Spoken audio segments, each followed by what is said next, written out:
Oke, murid-murid, kita lihat unit 10, hidup berbudaya, zon penulisan, 书写.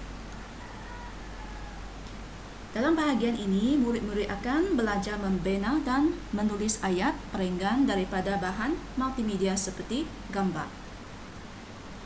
好，在这项技能里面呢，同学们可以根据多媒体材料书写句子和段落。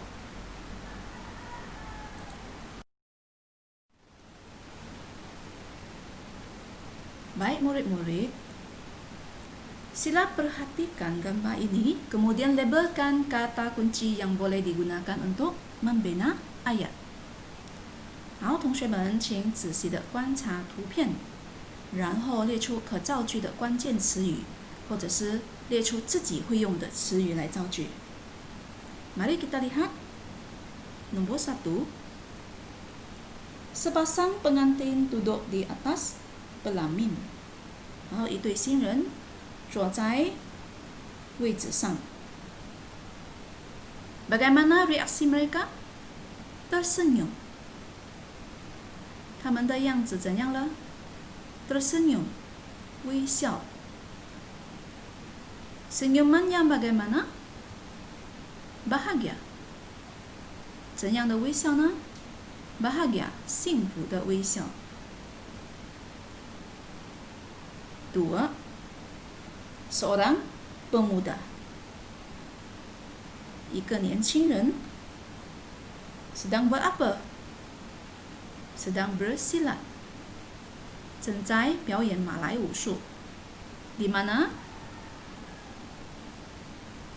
Di hadapan pelamin. 在哪里呢？在 pelamin 的前面，就是新郎新娘的座位前面。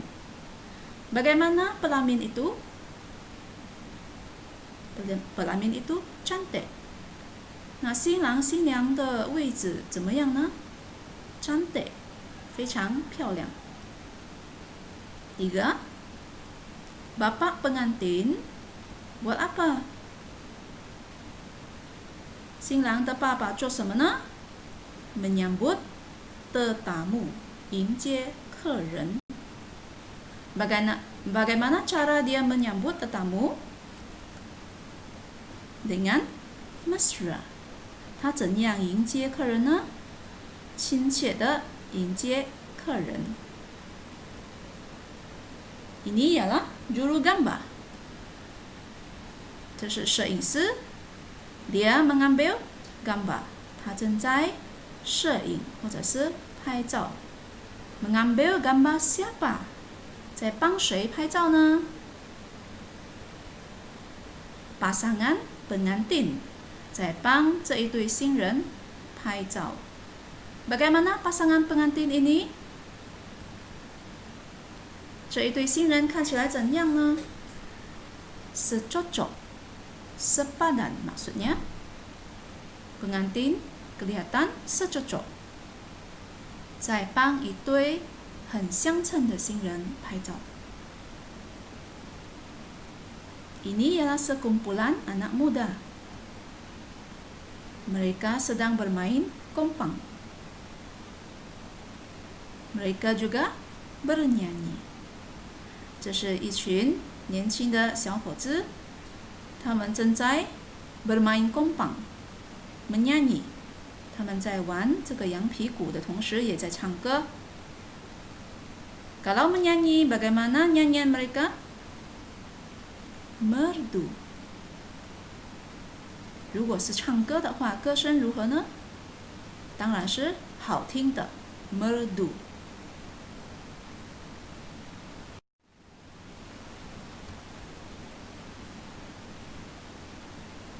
Baiklah murid-murid, adalah penting untuk kita menguasai kosakata.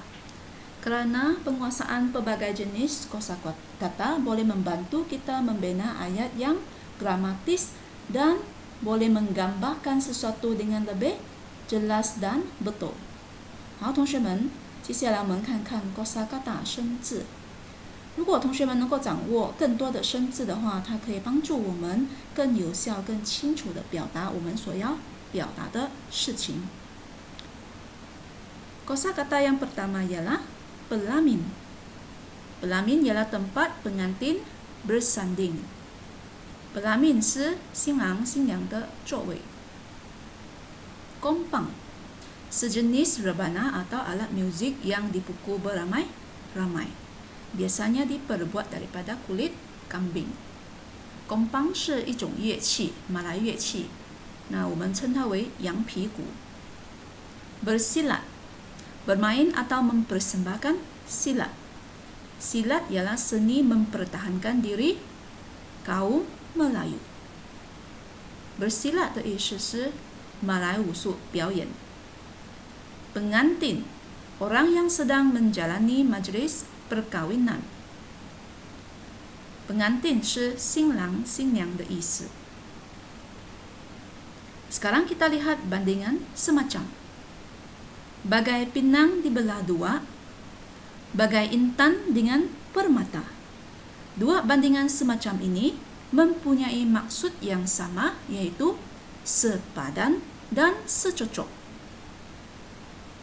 Bagai pinang dibelah dua, bagai intan dengan permata. 这两个bandingan semacam的意思是珠联璧合，指一对非常相称的情人、情侣或者是夫妻。所以他说 bagai pinang dibelah dua 就好像槟榔对半切一半的时候，两边都看起来一样的，非常相称。Bagai intan dengan permata 像钻石和宝石一样，都是非常相称的。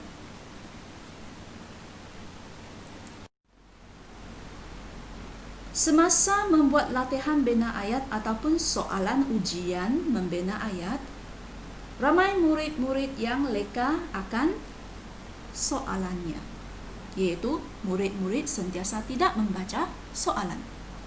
Sekarang kita lihat soalan.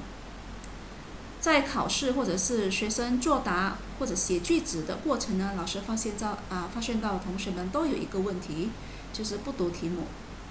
这个是一个错误的行为，希望同学们下一次看到题目一定要阅读。我们来看看题目。Ini ialah soalan dia.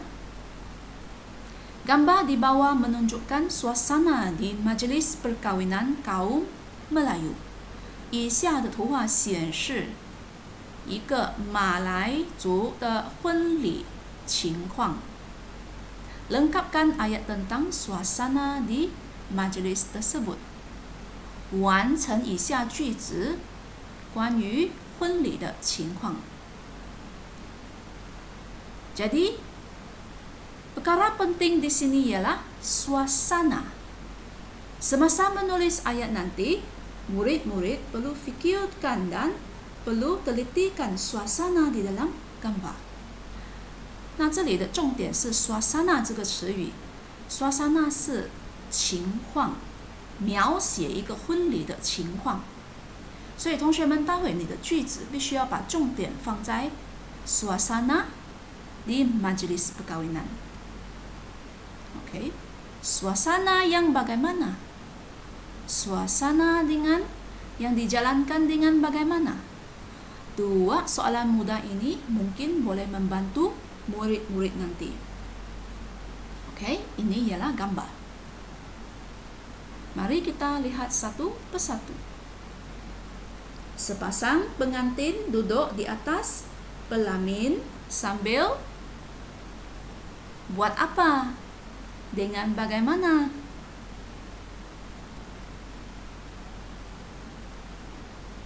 Seorang pemuda sedang bersilat di mana? Dengan bagaimana?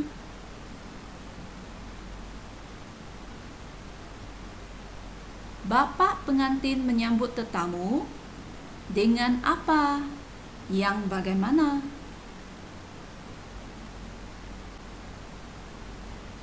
Seorang juru gambar mengambil gambar siapa? Yang bagaimana? Sekumpulan anak muda bermain apa? Sambil buat apa? Dengan bagaimana? Baiklah murid-murid, soalan yang cikgu sediakan tadi Semuanya menggunakan bagaimana. Kerana soalan ini memerlukan kita menggambarkan suasana di majlis perkawinan kaum Melayu. 好，同学们有没有发现到老师的提问都是用 bagaimana？ bagaimana 是怎样的意思？那这个图画它要我们写情况，怎样的情况？婚礼的情况怎样？进行的如何？ Baik, kita lihat seterusnya. Baik, setelah cikgu tunjukkan satu persatu aktiviti dan suasana yang wujud di dalam gambar tadi, mari kita lihat bagaimana kata kunci dan langkah menulis ayat itu boleh membantu kita menulis ayat yang lengkap. 接下来我们看看关键词和造句的步骤，怎样协助我们写出一个完美的句子。 Ini ialah contoh ayat yang cikgu bina. Cara membina ayat ialah menggunakan cara siapa, buat apa, yang bagaimana. Siapa, buat apa, dengan bagaimana. OK， ini ialah langkahnya. 造句的步骤或者是方法就是，首先我们先说 siapa 谁 ，buat apa 做什么。 yang bagaimana 做的怎样 dengan bagaimana 做的怎样就是怎样就是表示情况的意思。 OK， contoh 1 pasangan pengantin duduk di atas pelamin sambil tersenyum bahagia. Seorang pemuda bersilat di hadapan pelamin yang cantik. Bapa pengantin menyambut tetamu dengan senyuman mesra. Seorang juru gambar mengambil gambar pasangan pengantin yang secocok bagai pinang dibelah dua. Sekumpulan anak muda bermain kompang sambil menyanyi dengan suara yang merdu. Jadi di dalam ayat ini cikgu ada menggunakan frasa adjektif. Frasa adjektif ialah kata yang digunakan untuk menunjukkan, menggambarkan sesuatu, keadaan atau suasana. Frasa adjektif 就是形容词，形容一种情况的形容词。Contoh 1, tersenyum bahagia. Tersenyum bagaimana? Bahagia. Tersenyum 是笑， bahagia 是幸福，幸福的笑。Pelamin yang cantik. Pelamin yang bagaimana? Cantik. Cantik ialah kata adjektif. Senyuman mesra. Senyuman yang bagaimana? Yang mesra. 笑容怎样？亲切的笑容 mesra. Pasangan pengantin yang bagaimana? Yang secocok bagai pinang dibelah dua. Suara yang bagaimana? Suara yang merdu. Jadi semua ini ialah frasa adjektif. Adakah murid-murid sudah faham? Okey, setelah meneliti contoh ayat yang cikgu berikan, adakah murid-murid berpuas hati dengan ayat-ayat yang kamu tulis pagi tadi? Sekiranya kamu rasa kamu perlu memperbaiki ayat kamu, sila buat pembetulan. Cikgu juga ada membaca beberapa jawapan yang sudah dihantar kepada cikgu dan cikgu berasa puas hati kerana murid-murid sudah boleh membina ayat tanpa cikgu. Cikgu berharap murid-murid rajin belajar di rumah. Sekian, terima kasih. 好，老师希望同学们在做完功课之后，可以花一点时间再温习一遍，特别是没有办法掌握的词汇。好，今天的学习到此，谢谢。